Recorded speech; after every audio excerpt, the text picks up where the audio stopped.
Hello everyone.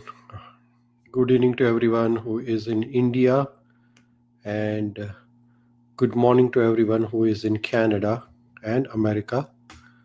Can you all hear me? If you can, please type in your chat box. Welcome. If you can hear me, please type it in your chat box that you can hear me. Yes, thank you, Nikhil. Thank you so much. I see that people are joining us as the time goes by, and today we have total 290 people registered for this Bhagavad Gita class. So twice the number which was originally registered. So when we started the first class, there were about 130 people registered.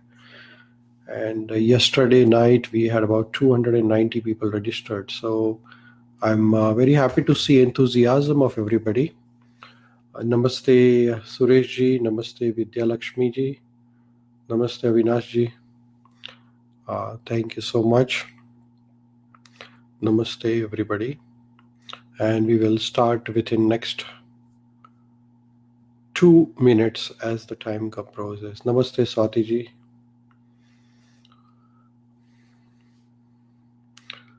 Haribol Madhufi. Haribol. Good evening, Dr. Manjari. Good evening. Namaste Sarat Chandra ji. Very happy to see you all. Haribol Charu ji. So as everybody would know that according to India time, tomorrow is Guru Purnima, which is appearance day of Sri Vyasadev ji, birthday of Sri Vyasadev. Sri Vyasadev ji is the one who translated, who transcribed all the literature for us, and he's the one who composed all the Vedas, all Puranas, all Upanishads, Mahabharat. Bhagavad Gita is part of Mahabharat, and Srimad Bhagavatam, which is the ultimate summary of entire Vedic literature. So Vyasadev ji's birthday is coming tomorrow as per the India time, and that is what we celebrate every year as a Guru Purnima. We respect Vyasadev ji as incarnation of Lord Krishna, Shaktavesh Avatar. So on this particular day, we pay respects to Sri Vyasadev for giving us all wonderful Vedic literature. Without Vyasadev ji's mercy, we could not have all this literature present to us for enlightening our life at this time. So, and our guru, spiritual guru, who guides us, is also representative of Vyasadev ji. So we pay respects to our guru, Acharya, and I pay respects to Srila Prabhupada, His Divine Grace A.C. Bhaktivedanta Swami Prabhupada, who is the founder Acharya of International Society of Krishna Consciousness. And he is the one who translated this Bhagavad Gita of Srila Vyasadev from Sanskrit into English language. Otherwise, without mercy of Srila Prabhupada, it would have been very difficult for all of us to understand Bhagavad Gita. So, Srila Prabhupada is one way a blessing of Srila Vyasadeva. He's bringing the blessing of Vyasadeva ji to all of us. So on this Guru Purnima day, we will pay respects to all our Guru and especially Vyasadeva ji for blessing all of us. With that, we begin our Bhagavad Gita course. And as our target for this is that we understand and we apply it in our life. And I also pay respects to my Guru. My Guru is His Holiness Gopal Krishna Goswami Maharaj, who is based in Delhi. And I pay respects to him on this Guru Purnima, appearance day of Srila Vyasadeva. It's called Vyasa Purnima also. Guru Purnima is also called as Vyasa Purnima, which means we pay respects to Srila Vyasadeva on this particular day. Main target is that how do we apply? And I mean, we have been talking about every chapter and learning that and learning the application of it. So I hope many of you have started reading Bhagavad Gita, and many of you have started applying the knowledge of Bhagavad Gita in your life. Benefit of reading Bhagavad Gita is just like Arjuna was very weak in the beginning. His heart was frightened and he was not willing to carry out his task. At the end of the Bhagavad Gita, Arjuna got strength, Arjuna got power. He was ready to carry out his activity. So from hopelessness to hopefulness, from mentally weak to mentally strong, from warrior to warrior, or from Chinta Yukta to Chinta Mukta life, this is the outcome of Bhagavad Gita. If we read and if we put Bhagavad Gita in our practice, we relieve our Chinta. Chinta means worries. Our life is full of worries and we want to get free of worries. And especially at this time of the year when we have so many things going around us, we all are worried of so many things. So Bhagavad Gita gives us a life full of Chinta Mukta, which means worry free. So when you are worried, you become warrior, W-O-R-R-E-R, R-R-I-E-R. And then when you read Bhagavad Gita and follow the Bhagavad Gita in your practice, you become warrior.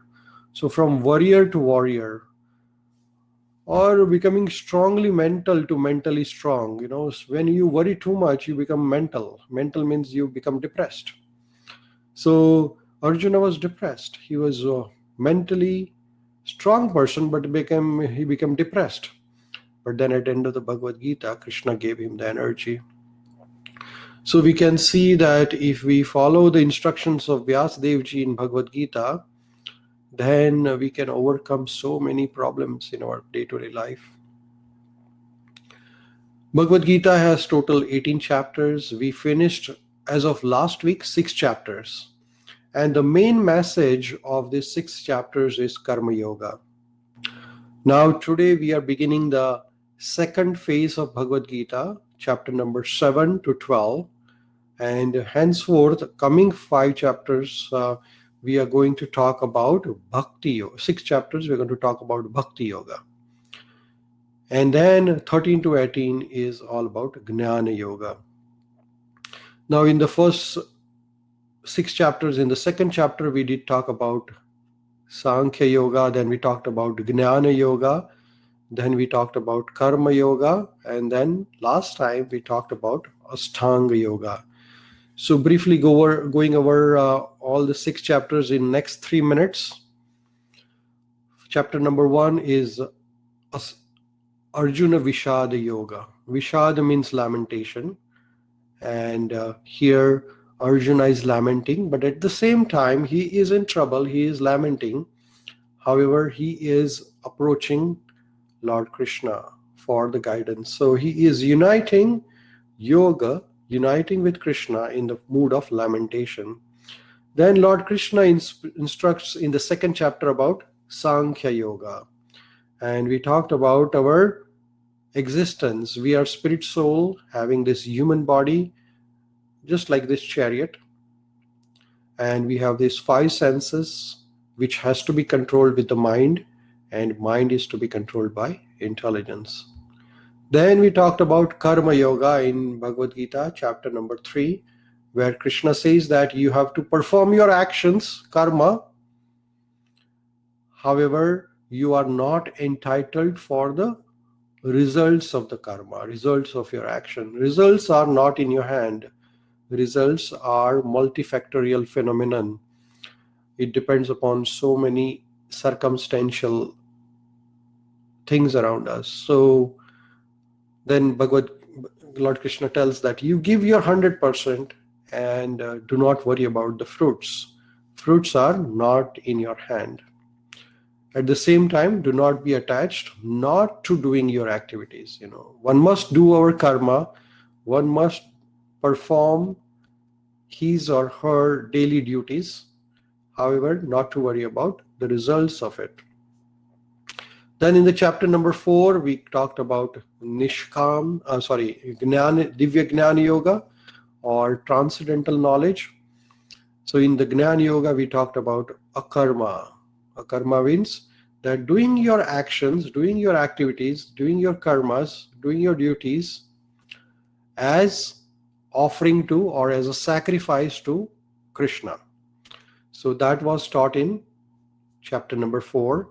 Then we talked about Nishkam Karma Yoga in last session, where Lord Krishna instructed Arjuna, Sangam Tvakta Karoti Yaha, which means you perform your duty without attachment, and then whatever the results you get, you offer to Supreme Lord. And when you do that, you become Nishkam Karma Yogi. So you are doing your duties either as a doctor, engineer, student, housewife, whatever the duties you have been allotted. And at the same time, while performing your duties, all the results, we are offering it to Krishna. So then Lord Krishna discussed in chapter number 5, when we become Nishkam Karma Yogi, then what happens? Vidya Vinaya Sampanne, Brahmane Gavihastine, which means we start looking upon everybody with equal vision. We have no discrimination vision. We don't see somebody with color, so we don't see somebody with caste, we don't see somebody with a religion, we don't see somebody with the money or status. We look upon everybody, whether it is animal or human being or a bird or an insect, with the equal vision, which means there is a soul and there is a super soul. There is Atma and there is Paramatma within all of us. And then we have Sthira Buddhi, which means we get steady intelligence. And we don't get bewildered by day-to-day problems in our life. Because one thing is, results are not in our hand, outcomes are not in our hand, and second thing is that everybody is part and parcel of Paramatma, right? So our summary of chapter number 5 is that we work with complete knowledge of Lord Krishna as the supreme proprietor of all. See everyone with equal vision, not to get bewildered, enjoy unlimited spiritual happiness. When we are connected with Paramatma, then we get unlimited happiness. And then we can control Kama and Krodha when we are in Nishkam Karma Yoga. We discussed all these points in very much detail in last session. So if you missed it, then please watch the recordings. So recordings would come to you by email every week after the class is over. And our mind should always be engaged in thinking about how can I benefit, or how can I make welfare of others. Then we talked about chapter number 6, which is Dhyana Yoga. We talked about Ashtanga Yoga. We talked about Yama, Niyama, Asana, Pranayam, Pratyahara, Dharana, Dhyana, Samadhi. And then Lord Krishna teaches about balanced life. Yukta Ahara Viharasya, Yukta Chetasya Karmashu, Yukta Swapna Bodhasya, Yogo Bhavati Dukkhaha. Where here Krishna says that Yukta means, let's see how many of you remember. Please type, what does Yukta mean here? We talked about it last time. Let's see, we have like 20 seconds to type. Namaste everybody who joined us recently after the starting of the class. Good morning to everyone in Canada. Yukta means balanced. Yes, Dilipji, perfect. So Yukta means regulated. The dictionary meaning of Yukta is regulated. Yes, Charuji is correct. And Dilipji is also correct. So balanced. So our entertainment has to be balanced in the life. Our karma, our work has to be balanced in the life. Absolutely. Hari Kumarji is also correct. Controlled or leveled. Yukta means balanced. Yes, everybody is right. Whosoever answered, participated. Charuji, Gazlaji, Lajjuji, Anjaliji. Thank you so much. Yes, Yukta means balance. So our everything has to be balanced. Krishna says. So your entertainment balance, your karma balance, your sleep in balance, and your work, everything has to be in a balance. So if we become balanced, then what happens? Yogo bhavati dukkha. In that circumstances, all the pains and miseries disappear from our life. Then Lord Krishna talks about dharana and dhyana. And the difference between dharana and dhyana is to focus on one particular thing for a short period of time, maybe 10 seconds, 13 seconds, and then dharana. And dhyana is sustained practice of dharana. And then Lord Krishna explains to Arjuna that one must control the mind. If you don't control the mind, then the same mind will become your enemy. The people who can control their mind. And how to control the mind? So one way to control the mind is have a balanced life, not to do too much. Mind always wants to do uh, excess of one particular thing. Like if you are eating, once you start eating, you enjoy, so you eat more. But then we control the mind and we say, okay, we are eating now, but it can cause a problem in the future. So we control the mind and say, okay, we have to balance our eating like that. So whatever we do, we have to control the mind. And Lord Krishna says, if we can control the mind, then mind becomes our best friend. However, if the mind is not controlled, the same mind can become our enemy. Right? Then we talked about mantra meditation. Another way to control the mind is man is mind and tra means to deliver. So if we chant mantras every day, then we can control our mind. And we put forward some scientific evidences. I shared some wonderful articles. How many of you got a chance to read those articles about mantra, effect of mantra on our mind? I sent, yes, Sonali ji did read, yes. Those were scientific papers. Many scientists who have done study on effect of mantra, japa, or chanting on the mind. So chanting is very, very important. And we talked about hundreds and thousands of mantras, but then there is an Upanishad which is written by Vyasadeva ji, which says Kali Santarana Upanishad. This is the Upanishad written for the current age. And this Upanishad recommends the Maha Mantra for the current age of Kali Yuga, which is Hare Krishna, Krishna Krishna, Hare Hare, Hare Rama, Rama Rama, Hare Hare. So this is the mantra recommended for this age. This is the medicine which is recommended for this age. Even if you are chanting other mantras, please keep on doing the other mantras, whatever you are doing. And add this mantra for the Kali Yuga in your life. So that is, and then when you practice all the different types of yoga, then you become a yogi. When you practice yoga, you become yogi. So if you do karma yoga, you become karma yogi. If you have a Jnana yoga, you become Jnana yogi. Dhyana yoga practitioner becomes Dhyana yogi. A Raj yoga practitioner becomes Raj yogi. Hatha yoga practitioner become Hatha yogi, like that.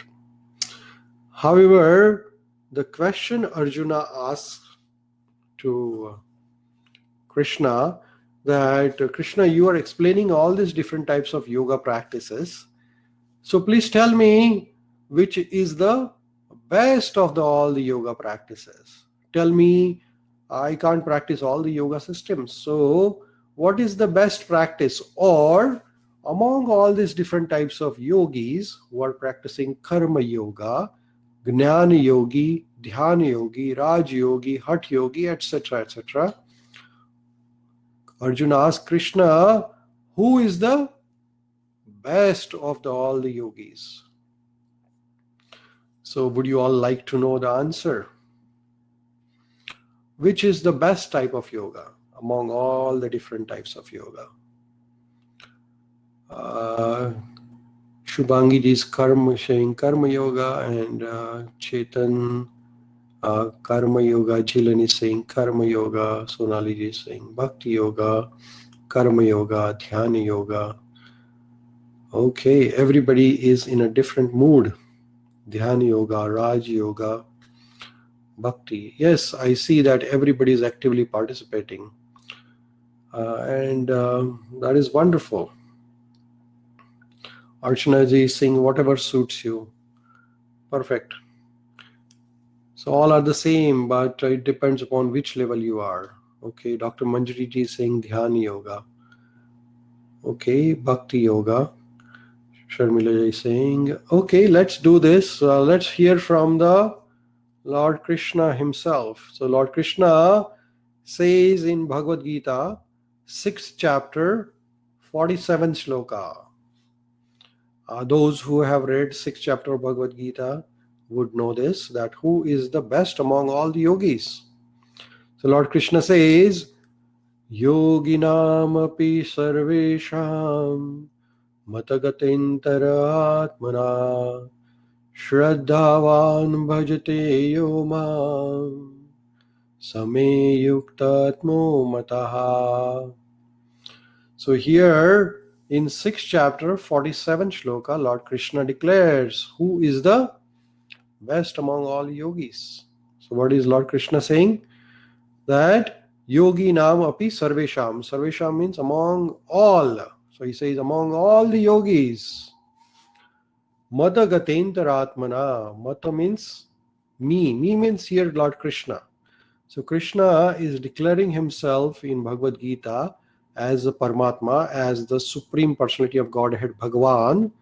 And that is the premises on which entire Bhagavad Gita is based upon. That in everywhere in Bhagavad Gita, Lord Krishna is expressed as Bhagavan. Bhagavan means one who is the supreme. There's nobody higher than him. So Lord Krishna says that the best of the yogis is the one who is always thinking about me. Mada gata antar atmana. In his mind, always thinking about Mada. Mada means me. Mata gatena, thinking about me. Shraddhavan bhajate yomam. Shraddha means with complete faith, with complete understanding. Bhajate yomam. Bhajate means doing bhakti. Bhakti yoga. So in this verse, Lord Krishna is introducing bhakti yoga. So he is saying that one who practices bhakti yoga, one who is always thinking about me, is the best of the Sarvesham. Yogi namapi Sarvesham. Sarvesham means among all the types of yogis, he is the best of the everyone. That is my opinion. Now, so the summary of the 6th chapter is that among all the yogis, all the yoga practices, bhakti yoga is the best of all because it brings you in direct connection. Yoga means connection, and bhakti means devotional service. Bhakti doesn't mean devotion, it means devotional service. So there is an activity involved with the devotion. So that is the bhakti yoga. And then Lord Krishna explains in chapter number 7 to 12 art and science of bhakti yoga. So now we will read chapter number 7 today. We will understand chapter number 7 of Bhagavad Gita, which is also called as Jnana and Vijnana Yoga, or this chapter is also called as Science of God. Now Krishna scientifically explains how we can understand him, or how we can understand God. So many times people ask you the question, have you seen God? Why should a scientist believe in the God? Or I have not seen the God, so I don't believe in the God. Or people have different concepts of God. Some people make a human being as a God, or some people make somebody else as a God, and then people get cheated. So what is God? Our question for today's lesson is there God? First one. Second thing is, if there is a God, what is the scientific evidence for the presence of God? Number 3 is that if there is a God, which can be proven by science, then how can I see the God? So all these questions are answered by Lord Krishna in 7th, 8th and 9th chapter of Bhagavad Gita, and we are going to learn that. So Jnana means knowledge and Vignan means science. Okay, so knowledge, when it is applied in your life, it becomes science. So knowledge without application is of no use. If you have lots of knowledge, if you went to medical school, you acquired a degree, but you cannot practice medicine, then all your knowledge is zero. You might be an engineer degree, but if you cannot practice engineering, then all your knowledge is waste. So Jnana means the spiritual knowledge here in this 7th chapter, and Vijnana means application of spiritual knowledge.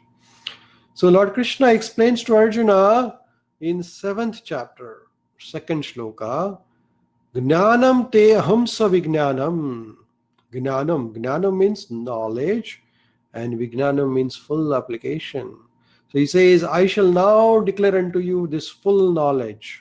In this full knowledge, this being known, nothing shall further remains for you to know. So as I said, the purpose of 7th chapter of Bhagavad Gita is science of God. Does really God exist? Can a scientist believe in the God? Or can you show me God? So all these questions, and in search of God, many people get cheated. So the purpose of this is understanding the Creator, understanding Krishna. So in the 3rd chapter, 3rd sloka, 7th chapter, Krishna says, Manushanam Shahastreshu. Sahastra means thousands and thousands. Okay. So now there are thousands and thousands, millions and millions of people on this planet, out of which few 100,000 will seek for spiritual knowledge. Out of that, only few will be successful. Manushanam Shahastreshu Kaschit Yatati Siddhaye Yatatam Api Siddhanam Kaschin Mam Veti Tatvataha. So Lord Krishna says, out of many thousands among man, one may endeavor for perfection. One may really start thinking, what is the purpose of my life? Is that just to get some degree, get some job, getting married, producing some children, accumulating some money and die? Or is there some other purpose to my life? So out of thousands and thousands, one may endeavor for such perfection. Of those who achieve such perfection, hardly one will know who is God or who is Krishna. So then Krishna explains to Arjuna about the science of God. Now one time I took a survey.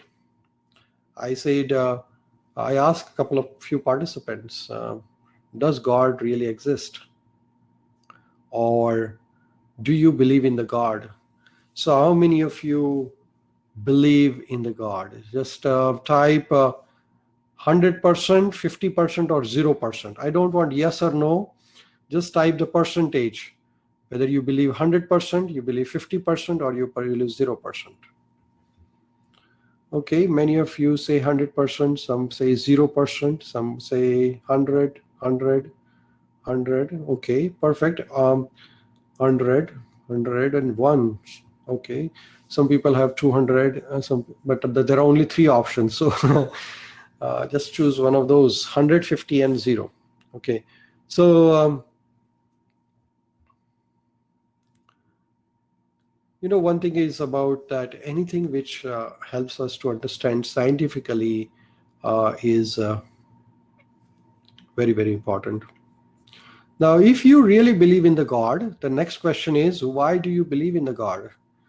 And the choice is fear of unknown, or fear of society. And I don't want the answer from you because the answer can be varied and it can be elaborate. But many of them have this fear in their mind that if I have a problem, if I'm in trouble, and if there is no one, then there is a God who can help me. Or if I don't believe in the God, then God may not be happy with me, or what will other things, what will my family members who believe in the God, and like that. There are so many things around us who think that we should practice and many times we follow the social norms, which means we follow the herd mentality. So now we will learn something from Bhagavad Gita and something from our education as well, and try to put everything together to make it practical. Now, is there any scientific evidence for the presence of God? Or is there any way science can help us, or the things around us can help us to understand who is God? So now I'm going to show you some pictures before we even talk about it. So if I show you a picture here, and the question for this picture is, who is the artist? Okay, maybe this is a famous picture and all of you would know this picture, Mona Lisa. Does anybody know who is the artist of this picture? Yes, Leonardo da Vinci. Absolutely, absolutely. Everybody knows this, right? So when we see art, there is an artist. There's another famous picture, landscape. The artist was David Copenhagen. Beautiful picture. There's another picture, seems as is a photograph, but this is a painting. Another landscape painting by artist John Green. So when we see art, we say artist, right? So now I'm going to show you art. We see beautiful flowers, rose. We see beautiful creation around us, so many flowers with the fragrances, so many beautiful leaves, so many beautiful things around us, so many beautiful birds. When you go to botanical garden or to the zoo, you see so much natural things, right? And you can see that all these natural things are created. When there is a creation, there is a creator. When there is art, there is an artist. So when there is an intelligence, there is an intelligent person behind it. Nothing can exist without a person. We all use these beautiful phones or sleek technology nowadays with this internet. This happens because there is a creator. There are scientists working on it. Newton, a great scientist, was a firm believer in creator, God. And one time, Newton created a solar system model. And it was a very beautiful model. And one of his friends entered into his room and asked Newton that who made this solar system model, or how did this come into existence? So Newton said, nobody created this. This just happened by a big bang. So the scientist friend didn't believe. He said somebody would have definitely created this model.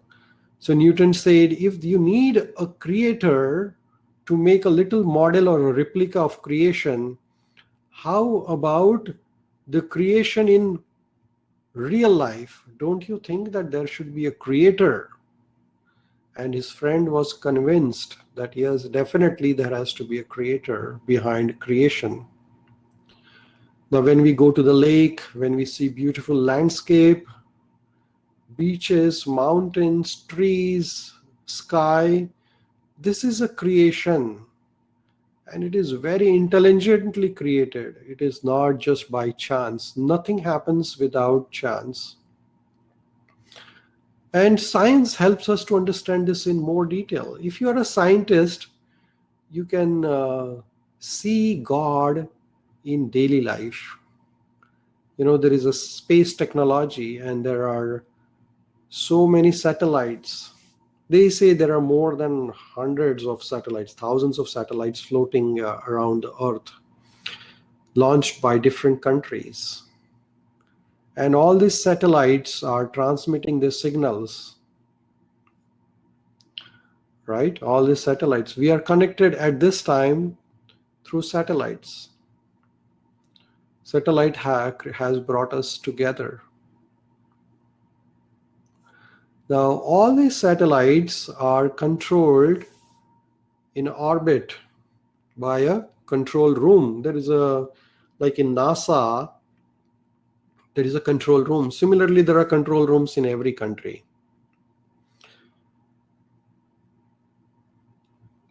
All the satellites are monitored around the clock. How are they monitored? They are monitored by various parameters, 24/7, 365 days a year. Always they are monitored. Why are they monitored? Because making sure that these satellites do not collide with each other, or they do not fail in their function. And what do they monitor? They monitor orientation, spin, velocity, and all those parameters, So there are always people monitoring these satellites. If there is no monitoring, then these satellites will not function as they are functioning at this time. Now let's see. There are so many planets. Planets are much bigger than those small satellites released by human beings, right? And all these planets, there is an order. There is a systematic arrangement in the universe.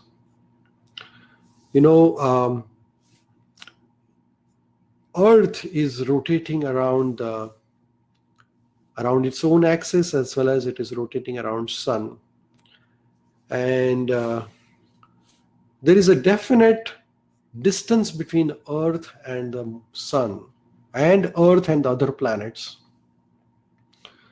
Now, if Earth and other planets which are rotating around the sun and around their own axis, they change their path by 1.1 degree. I'm not talking about 1 degree, but even 0.1 degree, then there is a possibility that many of these planets will collide either with each other or with so many other things floating in the space.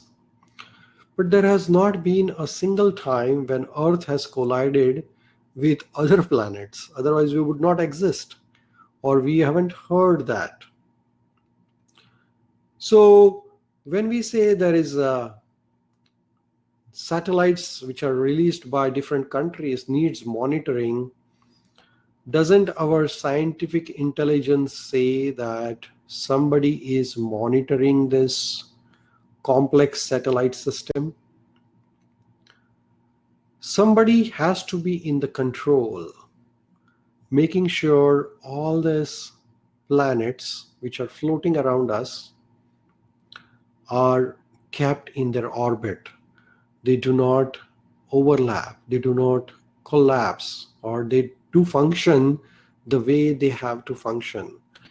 When the small satellites need 24/7 monitoring, of course, our scientific intelligence, as Newton said, that if a model cannot exist without a creator, how can the real creation exist without creator? Nowadays is the age of scientific artificial intelligence. Everybody is highly interested. Actually, artificial intelligence is now the phenomenon. It is the future technology, or at this time also it is like most of us are able to open our phone by just looking at the screen. We don't even have to touch the phone, because phone has so many parameters embedded that it can recognize your face, and so many things are coming up, and this is all artificial intelligence. Now the most sophisticated computer ever built on the human universe is the human brain, you know. So nobody can defeat, nobody can challenge human brain. Now all this artificial intelligence is developed by human brain. There's nobody else. And there's a scientist, Dr. Richard Restak, who says that the human brain can store more information than all the libraries of the world. So we have so much amount of space inside this brain, so many circuits, so many connections. The human brain is made up of amazing structure. I know this is a thermal picture of the human brain, and it is made up of trillions and trillions of brain cells. And each and every one of this is more powerful and sophisticated than the most computers around the planet. This is a quote by Dr. Tony Buzan, who is a British psychologist and educator. So now, to make a computer, you need a human being. Then who would have made this intelligent human brain, which is a very complex computer? Of course, there has to be a creator. So we learn through the art, to learn through the science,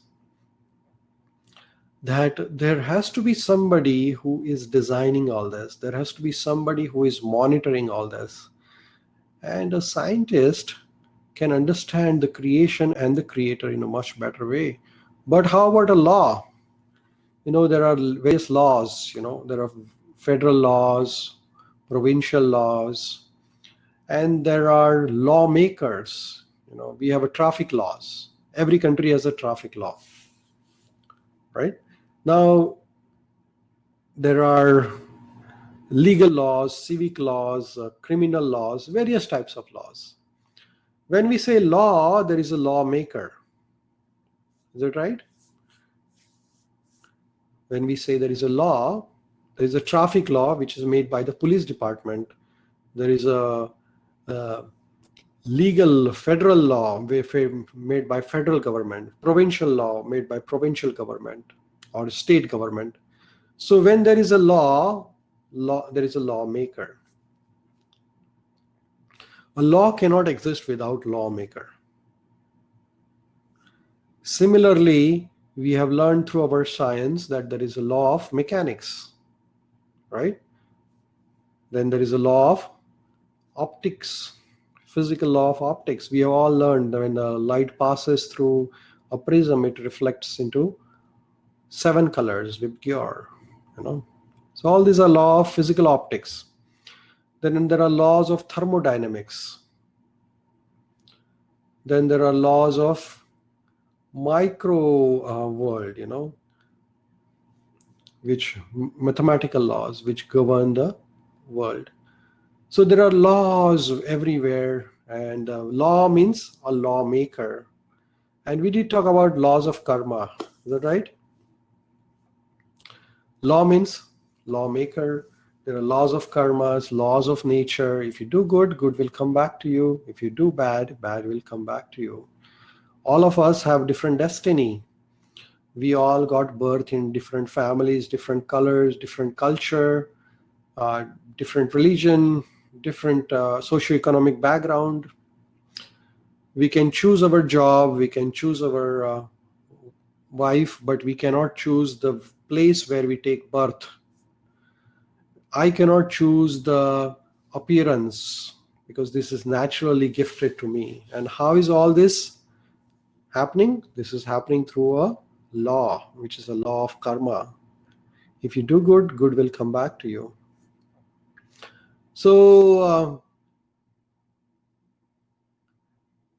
here we can understand that there are various laws, various activities which are happening around us, and we can understand that there is a creation and a creator. So Lord Krishna explains to Arjuna in 2nd chapter of Bhagavad Gita that now Arjuna, I'm going to explain you how you can understand me, how you can understand God. So let's see if anybody has any questions or points to discuss before we even go further. So everybody is with me on this point. You have any questions as of now? If you have any questions, we can talk about it.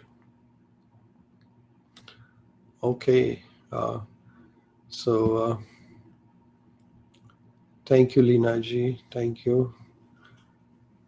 Okay, perfect. So you can see that science can help us. God is not a fiction. Creator, the creator or God or Krishna is not a friction phenomenon. It is a real fact. Because the science can help us. Science can help us to understand it. It is not a fanatism. Some people become fanatist in the name of so-called religion, but we are not talking about religion. When we talk about creator, we are talking about spirituality. We are talking here about attitude of gratitude. We are talking here about yoga, which means connecting with the supreme, connecting with the divine. And we need to understand, when we are connecting with divine, who is that divine, how does that divine looks like, and what is the purpose. So it is said that for a person who believes in the God, no proof is necessary. But for the person who is determined to believe, not to believe, then there is no proof is sufficient. So I'm not talking about religion here. We are talking about source of everything, the cause of all the causes, the supreme controller who is controlling all these planets, all the universe around us. And the science is helping us to understand that when we say creation, there is a creator. When there is a controlling, there is a controller. When there is art, there is an artist. So everything exists with a person. There is a person behind it. And there is an owner or a proprietor of everything. All this is created by the creator. So creator is the person who is the owner, who is the proprietor, who is everything. And he is the one who is the enjoyer of everything. So Vedanta Sutra, which is written by Vedvyasji, he says that Janmadyasya Yata, which means he is the original source and the cause of everything. And in Brahma Sahinta, Brahmaji says that Anadir Adir Govinda Sarva Karana Karana. So he has no beginning, for he is the beginning of everything. He is the ultimate cause of all the causes.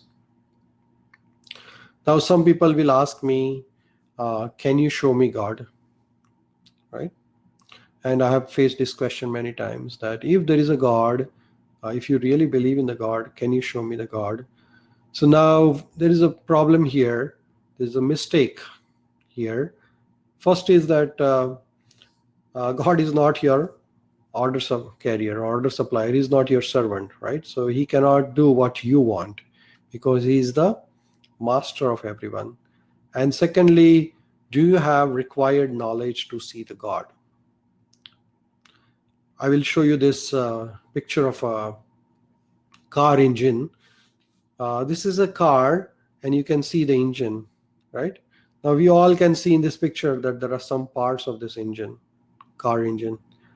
However, a person who is a mechanical engineer, or who has information about the parts of this different car, can identify each part, and he can look upon, and he can exactly tell us which part is working, which part is not working. Why is that so? Because he has the knowledge. So we are also looking at the engine, and that person who is an engineer is also looking at the same engine, same mechanics. However, the person with the knowledge is able to identify and connect every part with each other. However, the person without knowledge, even though he is looking at it, he is not seeing it. So looking and seeing are the different phenomena. Similarly, we all are looking at the God or the creator or the supreme, but to connect it, to understand it, we require knowledge. So that required knowledge to understand the God or creator is given in 7th chapter of Bhagavad Gita, which is called as Jnana Vijnana Yoga, or the science of God. And Lord Krishna tells to Arjuna in the 7th chapter, 4th shloka, he says that Bhumirapo analo vayu khammano buddhirevacha. So Lord Krishna says to Arjuna, Bhumi means earth. Then there is a water. Apaha means water. Anala means fire. Vayu means wind.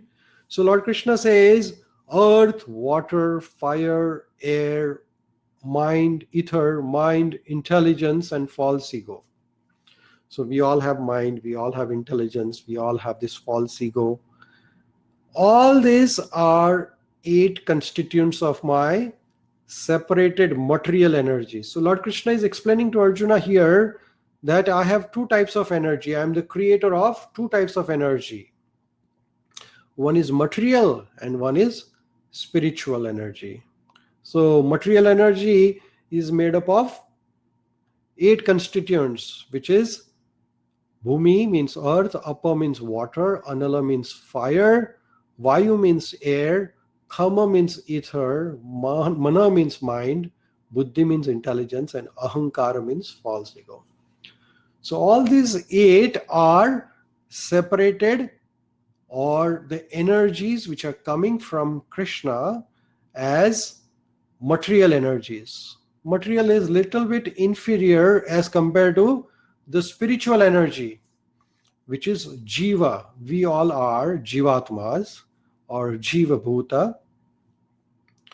And Jiva Bhuta means that spirit soul. So we all are spirit souls, and we are the separated energies of Krishna. So Krishna says to Arjuna that there are 2 energies of mine. One is spiritual and one is material energy. And everybody of us, our soul, having covering of this 8 material energies. So these are the 8 material energies. Our coverings are made up of earth, water, air, fire, ether. Ether, somebody was asking, what is ether? Kama. Ether is a subtle element within our body which connects all these elements together. Ether is like some sort of a gaseous element or earth invisible element which connects Bhumi, Apaha, Nala, Vayu, mind, Buddhi, Ahankar. All these are subtly connected like a bond, like a glue which is connected through ether. And then this is a superior energy. So we all are part and parcel of Krishna. And Lord Krishna says, Matha parantara nanyat kischint asti dhananjaya. O conqueror of wealth, there is no truth superior to me. Here says, Mahi sarvam idam proptam sutre manigana ivaha. So everything rests upon me as the pearls are strung on threads. So here Lord Krishna is declaring in Bhagavad Gita 7th chapter, Mayi sarvam idam proptam sutra manigana ivaha. So Krishna says that as all these pearls, they are strung on a thread. Now when there is a nice necklace made by these pearls, and then that thread becomes invisible. We just see the necklace, we don't see the thread. But then that thread is me. Mayi. Mayi means me. Me means here Krishna. Krishna is speaking Bhagavad Gita. Hence, we are going to understand Bhagavad Gita from Krishna's perspective as he is telling to Arjuna. So here Lord Krishna is saying that there is me who is the creator, who is the supporter, who is the sustainer of everything. And I am holding everything together. So let's have some questions, answers before we go further. Understand this chapter. Okay, which of the following are the material energies of Krishna? A, earth, water, fire, air, ether. B, mind, intelligence, and false ego.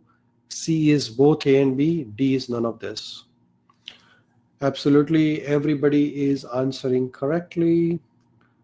Wonderful, wonderful, wonderful. A and B is the correct answer, which is the C. which is the correct choice. So material energies of Krishna are earth, water, air, fire, ether, mind, intelligence, and ego. All these are material energies of Krishna. Next question is, fill in the blank. Who exploits the inferior energies for different purpose? A is cosmic manifestation, B is living entity, C is both A and B, D is none of this. Who is exploiting? Who is taking all the advantage or misadvantage of or disadvantage of this create energy created by Lord? And that is we living entities.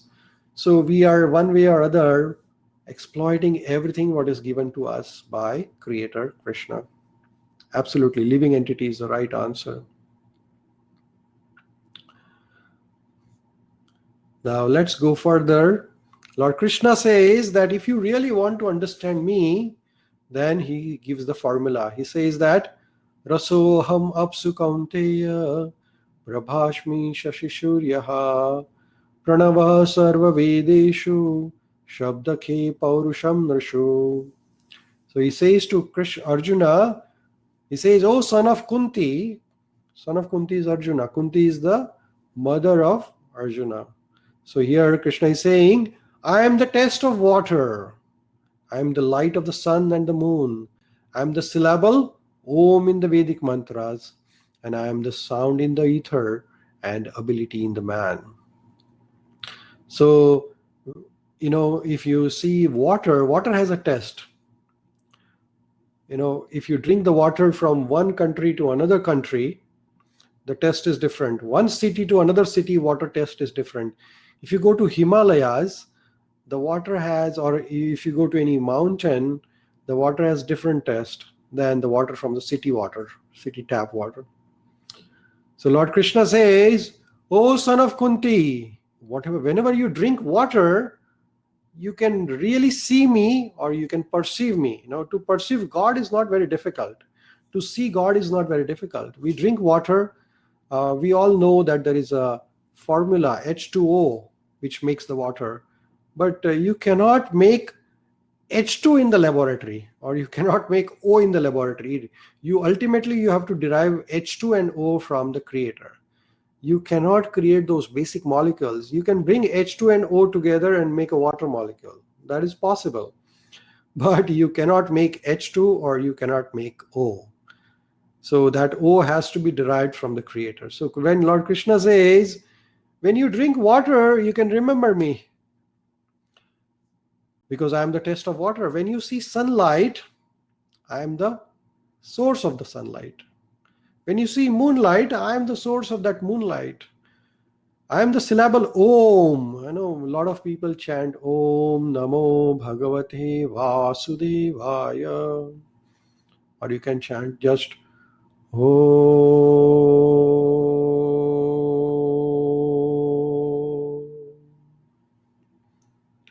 So Lord Krishna says that Om is me. I am the sound in the ether and ability in the man.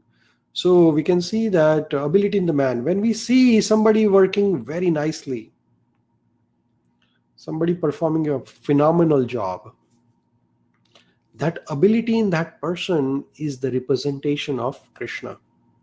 When we see somebody very beautiful, somebody very intelligent, somebody very powerful, that energy is coming from Krishna. Krishna is saying that I am all pervasive, I am everywhere. Then what Lord Krishna says in Arjuna? He says, Punyo Gandha Prithvim Cha. Punya means original, Gandha means fragrance. So he says, I am the fragrance of the earth. Tejas Asmi Vibhavashu. I am the heat in the fire.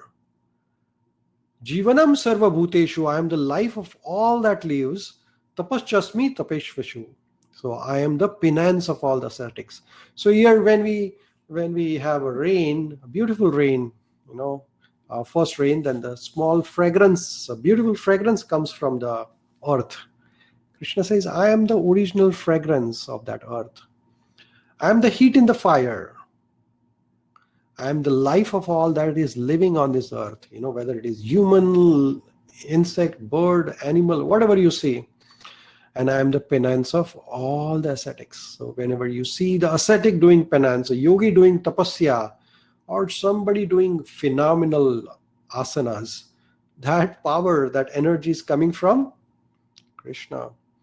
Then Krishna says, 7th chapter, 10th sloka, Bijamam sarva bhutanam. He says, O son of Prutha, know that bija. Bija means the seed. He says, I am the original seed of all that exists on the planet. Everything what we see is coming from Krishna. He says, I am the original seed of all the existence, the intelligence of intelligent, and the prowess of all the powerful man. Further, Krishna declares in 7th chapter, he says, I am the strength of the strong, who is devoid of passion and desires. So there are very many people on this planet who are very powerful, but they don't misuse this power. They use their power for the welfare of others and not troubling others. So that power which is used for good cause is coming from Krishna. Then Krishna is saying that, know that all states of being, be they of goodness, passion, or ignorance, are manifested by my energy. I am in one sense everything, but I am independent. I am not under the modes of material nature, for they on the contrary are within me. So here Krishna declares in 7th chapter, 12th sloka, that he is the source of everything. He is the controller of mode of goodness, which is sattva guna, mode of passion, which is rajoguna, and mode of ignorance, which is tamoguna. So he is the supreme controller. He is the source of everything. Let's have one question before we go to further. Omkara is the sound representation of A, B, C, and D. Please type. What do you think? Omkar. Omkar is the sound representation of, absolutely, everybody is understanding. Wonderful, wonderful. And we are trying to understand Bhagavad Gita as it is. There is no misinterpretation here. Here when we say Krishna, when Krishna says Maya, Maya means me means Krishna. We are understanding as Krishna told to Arjuna, because we want to get 100% benefit. We do not want to misinterpret Bhagavad Gita, and that is why we are putting everything as it is, what is said by Krishna here. Then Lord Krishna says in Bhagavad Gita, 7th chapter, 14th sloka, Lord Krishna says, Daivi esha gunamayi mama maya durataya mama eva ye prapadyante mayam etam tarandite. So here you can see that here Lord Krishna is saying mama. Mama means me. Here me means Krishna. So Krishna is saying this divine energy of mine, consisting of 3 modes of material nature, Sattva guna, Rajoguna, and Tamoguna. This guna, we talked about it. Sattva guna, mode of goodness, mode of passion, mode of ignorance. And Lord Krishna is saying that they are very, very difficult to overcome. He says, divine energy of mind consisting of 3 modes of nature is very difficult to overcome. But those who have surrendered unto me can easily cross beyond it. So Krishna is telling to Arjuna in 7th chapter of Bhagavad Gita that if you really want to get connected to me through yoga process, then you need to know about me and how to get connected with me. And then going to the 8th chapter of Bhagavad Gita, which is called as Moksha Yoga, or attaining the moksha. So now, after knowing Krishna, after knowing Bhagavan, after knowing the God, scientifically as well as from Bhagavad Gita, how next thing is what happens when we get connected. So Lord Krishna says, he told us at the end of 7th chapter that this divine energy of mind consisting of 3 modes of material are very difficult to overcome. So all the problems are very difficult to overcome. However, if we practice bhakti yoga, then we get moksha. Moksha also means liberation, attaining the supreme. However, that liberation can be in this life as well as in the life after death. So moksha or liberation in existing life means the moksha or liberation from the problems.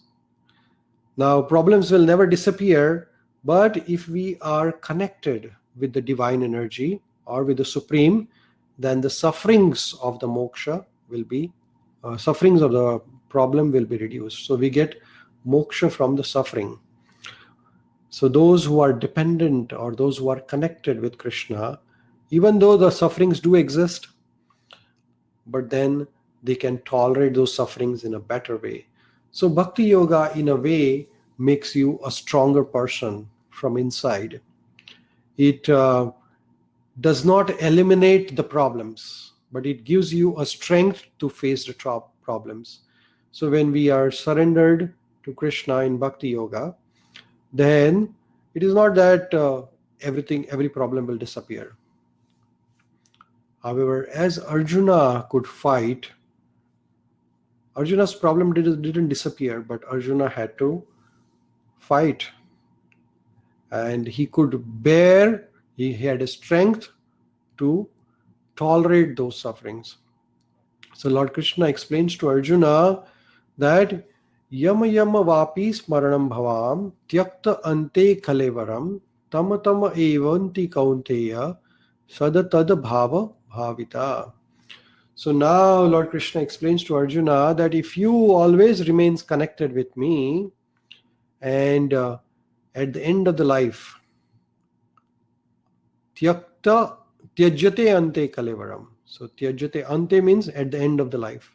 So Krishna says, whatever the state of being one remembers when he quits its body, that state he will attain. So our next life is determined by two parameters. One is our karmas. What sort of karma we do in this life will determine our next life as per the laws of karma. If we do bad, bad will come back to us either in this life or in the next life. Similarly, Lord Krishna says that also your state of mind at the end of the life, when you are giving up this body, will also decide what body you will get at the end of this life. There is a famous story of King Bharat. King Bharat's story tells us that this life creates the next life. Whether we believe or not, all these are laws, and laws are laws are laws, India is also called Bharat Varsha. Bharat. Before British invaded India, India used to be called Bharat. And this Bharat name was given after the King Bharat or King Bharat. And this King Bharat was a great king. He had all the success of a king. However, there was a tradition in the ancient times that after a certain age, a king gives up his position and he retires and he goes in the forest. So King Bharat, even though he had all the opulences, all the facilities, all the fame, name, everything, at the end of his life, near the retirement of his life, he decided that now he is going to retire and he is going to go to the forest and he is going to practice bhakti yoga. So King Bharat started practicing bhakti yoga. He gave up everything. However, one day, while he was doing tapasya in the forest, he saw a mother deer who was pregnant was running from the fear of a lion. A lion was chasing a deer. So when mother deer jumped over a water, somehow or other, she was pregnant and she delivered, and the baby deer fell into the water. As soon as King Bharat saw this, King Bharat was very brave, very strong. So he saved that baby deer. And then he started looking after the baby deer. But then a person who has given up everything in his life, all the position, title, money, wealth, everything, he got attached to the deer. And he got attached so much to the deer that much of his lifetime he started spending behind that deer rather than spending the time on his bhakti yoga process. And one day the deer got lost in the jungle. The deer didn't come back. So King Bharat started searching for him, and it became late night. And in the late night, when he was walking through the forest, he fell into a big valley and he almost died. At the time of death also, he was remembering deer. So the scriptures say that his next life, he remembered deer at the time of death. So he became a deer in his next life. So whatever the state is in his mind at the time of death, that is what he attains at the time of death. So here Lord Krishna is telling to Arjuna that the moment of death is very critical, and we have to be in a proper state of mind at the time of death. Death is compulsory. It is not an option for all of us. And the state of mind will be determined by the practice of the mind throughout the life. Let's see if anybody has any questions. I will just stop here for a few seconds. Anybody has any questions? Can you all hear me? I see a comment by Dattatreya Prabhuji that he cannot hear my sound. Can you all hear me? Yes.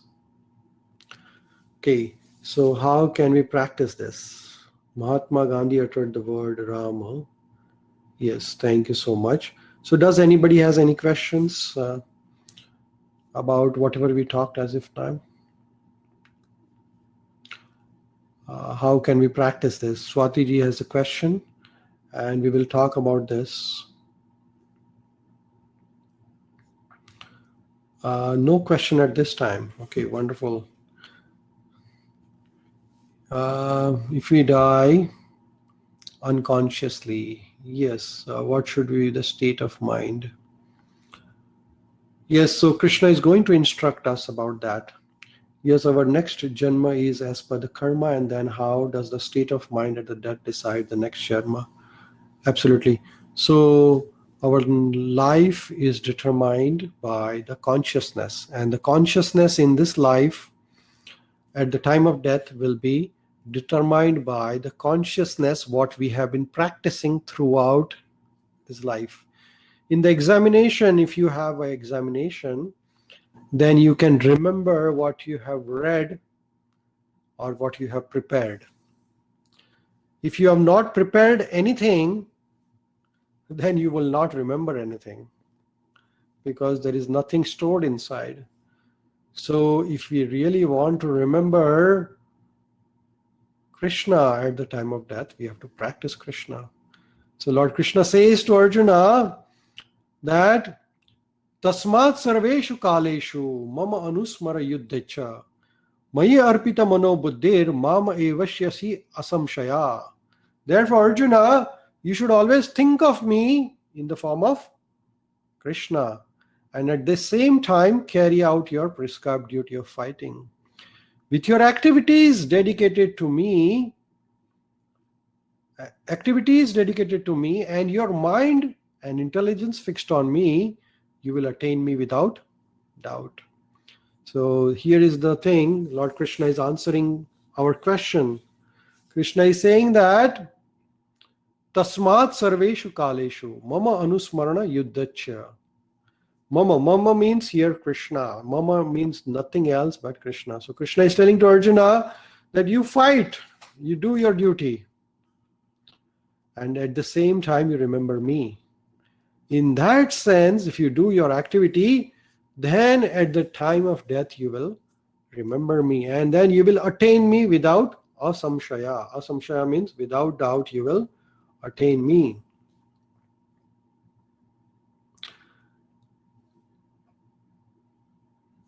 Then Lord Krishna explains to Arjuna, Abhyasa yoga yuktena chetasya nanya gamina parmam purusham divyam yati prathanu uchityan, which means he who meditates on me as the Supreme Personality of Godhead, his mind constantly engaged in remembering me, undeviated from the path, he, O Partha, is sure to reach me. Right? So here, Lord Krishna is explaining to Arjuna that there is something beyond this material world. And he is explaining to Arjuna that, what is he explaining further? He is explaining that for one who always remembers me without deviation, I am easy to obtain, O son of Pruta, because of his constant engagement in devotional service.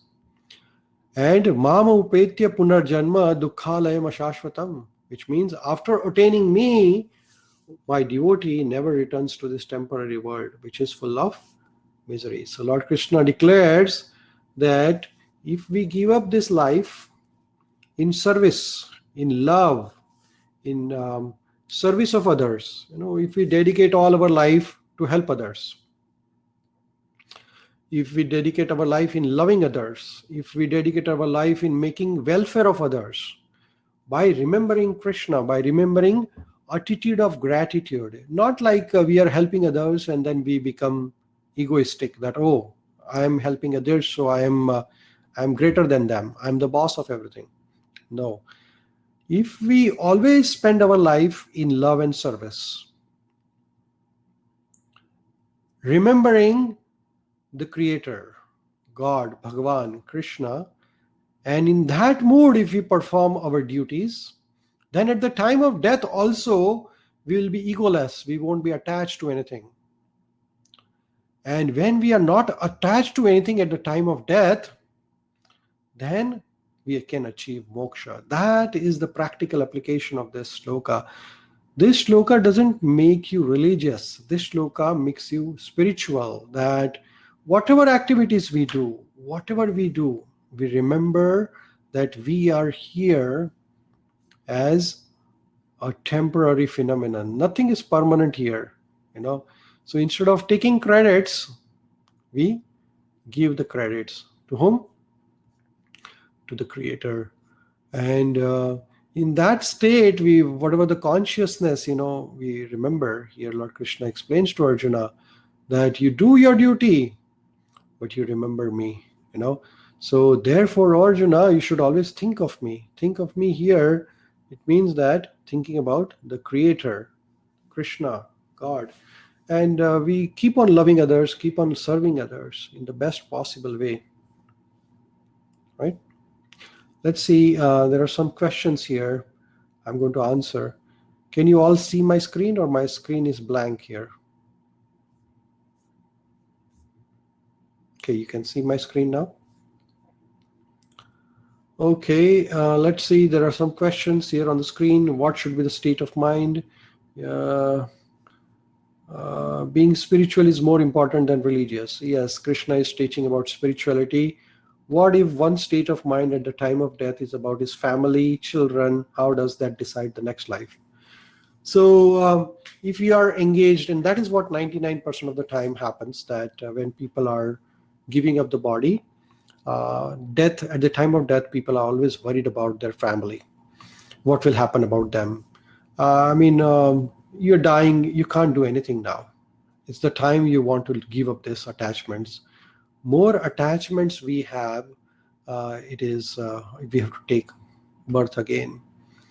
Because Creator is very kind, Krishna is very kind. If you are attached, they will give you the body.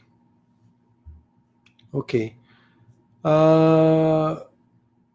If karma returns back to us, and we say that we have to pay for bad karma in this life itself, does that mean that at the end it gets totally zero? Yes, so when your account balance, when positive and negative account balance is zero, then you don't have to take any more birth. That is what Bhagavad Gita is teaching us here, that and that account will become zero if we do akarma. Akarma means whatever the action we do, whatever the karmas we do, we remember Krishna and perform our duties. That is the way to get our account balance zero. And no questions at this time, then we'll progress further on the 8th chapter of Bhagavad Gita. So Lord Krishna instructs to Arjuna that if we constantly meditates upon him, then while doing our activities, while doing our karmas, then we will be achieving him at the end of, because those who are always meditating upon Krishna, they will be able to remember Krishna at the time of death. That means that even while there is a question here, Ankita is asking, that means even while both in deep sleep and shallow sleep, we should be thinking of God. How can we do that? Okay, so when we are in sleep, of course, we are in a different world.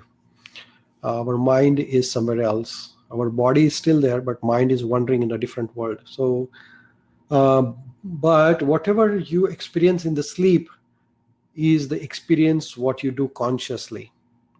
So people have a dream, and those dreams are based on their day-to-day phenomenal, day-to-day activities. So whatever you do consciously will affect your sleep cycle also. Belaji has a question: are newborn infants attached to something, and what would be their next life?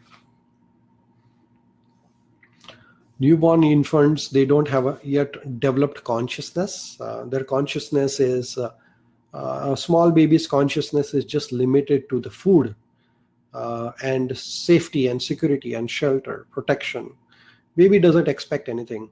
That is called Annamayi consciousness or Annamayi avastha, which means the baby just looking for food and sleep and shelter, protection, nothing else. So they don't have to worry about anything else. In case we die in sleep, that's why we asked. Ankita is asking. Okay, so some people die during the sleep.